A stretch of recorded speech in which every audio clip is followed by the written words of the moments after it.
Can you see this? It's sunshine. What a fantastic thing. It's gonna be Christmas next week, and in Scandinavia we celebrate Christmas on the 24th, meaning we only have a couple of days left before you'll have to be done with your gifts and gift wrapping and all of that. But I have some ideas on things that you can probably buy online and give someone as a gift card if you are a little late on your gifts this year. But these are also things that you can give anyone who's creative any time of the year. So obviously creative people like doing creative things, and something that I love doing that isn't in my field, because I think that is the key. If someone is very good at one thing and really enjoys doing one type of creative thing, it can be fun to give them something creative but in a completely different field. As you know, I do social media, I do photography, I do videography, I do video editing, those kind of things. So I really think it's fun to try and do things with my hands. I'm not very good at it. It's not something that comes super natural to me. Like, obviously I sew my own clothes, but I'm not someone who's very crafty otherwise. I have seen someone on the internet, and she has had I think a couple of workshops in a bookstore that I love here in Copenhagen. The bookstore is called Super Bookstore, and it's on Blågårdsgade. If you have never been there, maybe you should go. The workshop I'm talking about is silver clay jewelry making. I had never heard about silver clay before. Maybe this is super common. So silver clay is this clay made of silver that you can mold and shape and form into a little pendant or ring or something that you like. This looks so cute. I have to show you her things, and I mean, depending on where you live in the world, maybe you can find someone who makes silver clay workshops as well. I think it looks super cute, and I guess you can transform your clay into other things that you maybe wouldn't have done if you were working in a different material. Continuing on the workshop theme, something that I have been wanting to try because it looks so cool when people do this. I would love to try and learn how to do lettering. You know, when people write letters very beautifully in different fonts. I can only write things in my own font. Actually, my dad has a very specific handwriting that I have been wanting to turn into a font I can use on my computer. Maybe I will do that one day because it's super specific the way he writes. I've never seen anyone with that handwriting before. He writes in all caps and it's very like triangular. A third workshop that I would love to go to is how to make your own perfume. I have done a small workshop in like making your own kind of skincare with oils, but I would like to learn how to make my own perfume, and I know there are a few places here and there that offers perfume making workshops. What's fun when you are a creative person, which actually I think all people are creative, we just use our creativity in different ways. But anyways, if you are a creative person, it's fun to play around with your different senses, like smelling things, obviously in a perfume workshop, or working with your hands, or like using different techniques and motoric skills. Is that what it's called? No, motor skills. Something that is quite common but that I would also love to try is pottery. I have done some pottery, like when you use clay and you just mold it and shape it to a cup or something like that. I have done a few pieces. Actually, I'm gonna show you. I took a 2-hour workshop one time and I made these. They are not the best, and I can see that the glaze has kind of, it didn't really stick. I didn't do the glazing, they did. There's a place here in Copenhagen called Absalon where they offer a ton of different workshops in a ton of like different subjects. So yeah, I made I made this. It's very wonky. We basically only use these because they are quite small. We only use these around Christmas when we're drinking glögg, when you want a smaller cup. But it was super fun. It is super fun to work with clay. Leaving the workshops, another thing that creative people love is to support other local and creative artists. Last week I went to a design fair, which is a great place to go if you're looking for unique gifts. And I found a jewelry brand called Ecflor, and it's made by this woman from New York. I think she was from New York, and she said that she now lives in Portugal, but she has lived in Copenhagen for many years, and she said it feels like home to be in Copenhagen. And she made the most beautiful, incredible pieces from recycled silver. I actually bought this little, can you see it? I bought this little pendant from her. I think it looks almost like a tooth. I thought it was cool, and it has a nice back as well, and it has a little stone which I think is a sapphire. She makes incredible pieces, and I have made these videos before where I've talked about my favorite new finds when it comes to local and small businesses. So if you want more ideas on the topic of jewelry, maybe you will like that video.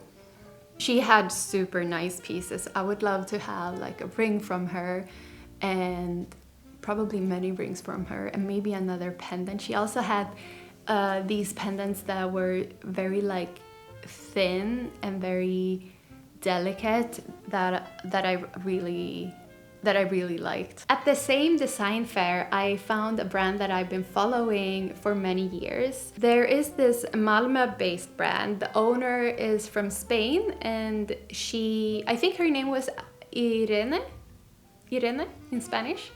And she makes skincare that has ingredients that have been recycled. She gave me a little gift. I also got more things that I bought as a Christmas gift, so they are wrapped and packed away so I can show them. But I got this as a gift from her. These are coffee grains that she has rescued from coffee places, from cafes around Skåne, I think. And she has mixed this with the most wonderful smelling oil that she also makes herself. And I think her brand is more of a startup thing. I don't think it's like one lady in her kitchen, although I do like those brands as well. But this is called Go Circular, and it's called Vegan Coffee Body Scrub with upcycled coffee grounds, smoothing and energizing. She also makes a face cream made from recycled oats, and an oil made with recycled massage oil. I'm sure you can read more about how she does it, how they do it on their website. But I think it's fun to support small sustainable businesses that are trying to be very mindful and zero waste and have like a vision, you know? It smells so nice. I really, really like it. I'm a very big fan of scented candles, but I'm very picky about them. I don't like any scented candle because a bad scented candle will give me a headache, and I mean, they have the most annoying smell. So when it comes to scented candles, I really, really love this brand, PF Candles. They are based in California, and they make candles from soy wax that have these kind of like deeper scents, more foresty, more like fiery, more earthy. They feel very California to me, and I love them. I used to work in a small eco-friendly store in Stockholm when I was living there, and we only sold clothes and items that were eco-friendly.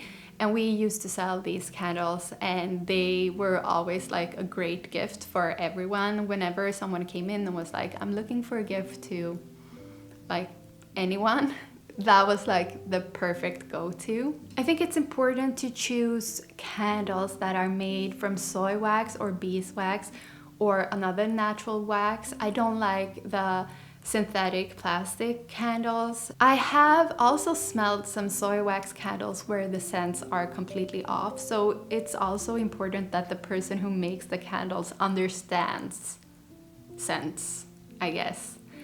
Someone who has a passion for smelling things. The Swedish brand Lilla Bruket also has super nice skincare that smells amazing, and they have wonderful soy wax candles. You can also buy a refill. You buy the soy wax thing in a bag, and then you heat it up and you pour it in your jar, and you get this little stick, and you can reuse your jar, and you have like a brand new candle. I think that is very smart. More brands should do that, also candle brands. I just remembered I have one more thing that I need to buy, and a few things that I want to make. So yeah, I hope I can do that tomorrow. Creative people like to read. That was a lie. Not all creative people like to read. Some people find it super tricky to read books, but I have recently read one book that gave me so much comfort and gave me so much aha moments and gave me so much. It felt like, of course. You know, when you read something or you hear something and you're like, yes, of course, this is exactly how it is. That's the way I felt when I read Lost Connections by Johan Hari. I have it here in Swedish. It's called Världens ångest. If you follow me on Instagram, you've seen me talk about this book a lot. It's called Lost Connections in English, and I think that is a better name for it than this translated version. It doesn't really make any sense, the translated title in Swedish, but it's a book where this journalist, Johan Hari, has traveled the world and tried to find out why people have anxiety and depression. He himself had struggled, or maybe still struggles, with anxiety and depression for many years. He was on antidepressants, and then he wanted to find out the root cause because he was on antidepressants and still felt depressed, which is the case for a lot of people that have been on antidepressants for many years, including myself. This is also a topic that is very dear to me because it makes me very upset to think about how we are medicating societal issues and how many women are on medication despite the side effects and all the negative things that come with eating antidepressants. It's not as innocent as the industry is trying to tell us. Anyway, this book, it's amazing. It's like,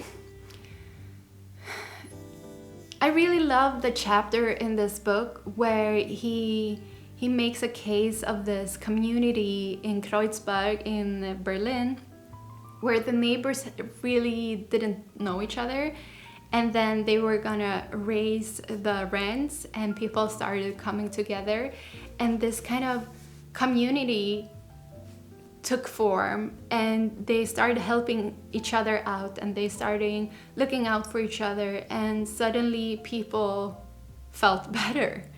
And I think that is such an important thing because we are meant to live in community, we are meant to live together.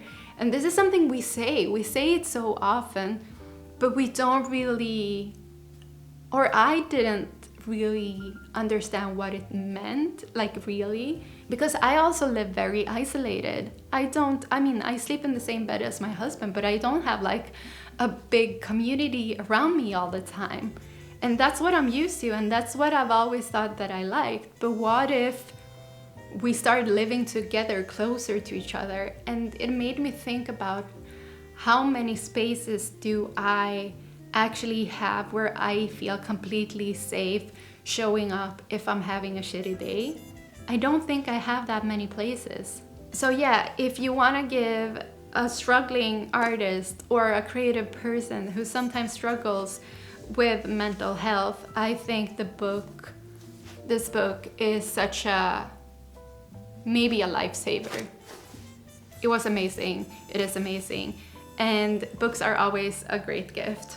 I also have another more expected suggestion, and it's The Artist's Way by Julia Cameron. I also have it here in Swedish. It's called Lev kreativt, so live creatively in Swedish. I bought this a couple of months ago and I haven't read it. I've been reading other books instead, but I'm super excited about starting with this. I can't say too much about this, but this is also one of those books that, you know, Oprah has been raving about and people have been talking about. It's been sold a million of copies. So I think that this book is also something that will be very beneficial for someone who is creative. Lastly, don't forget to buy those cute ceramic cups from a local ceramist, or maybe buy something from a wood artist or anyone else who does something beautiful and with love, because I know there are always creative people everywhere you go and they always need help. Oh, actually, now I see on my table I have one last suggestion. Chocolate. Chocolate is always a great gift. This is made by the brand Glean. It's Copenhagen based. They make these creamy, puffy, I don't know what to call them, thingies, covered in chocolate. They have different flavors inside. They are super yummy and they are vegan. And I'm not spoiled with vegan treats here in Copenhagen, because Copenhagen is not great at catering for us vegans. So this is so yummy. This is with lemon curd. I'm gonna eat this now. Thank you for watching. Thank you for being here. I read all of your comments and it makes me so happy and truly so humble and just warm and fuzzy to read your comments, because you share so much love with me that I'm like, you know, it feels like too much sometimes, but please continue. We need more love, and I'm super happy that you're here. So thank you for that.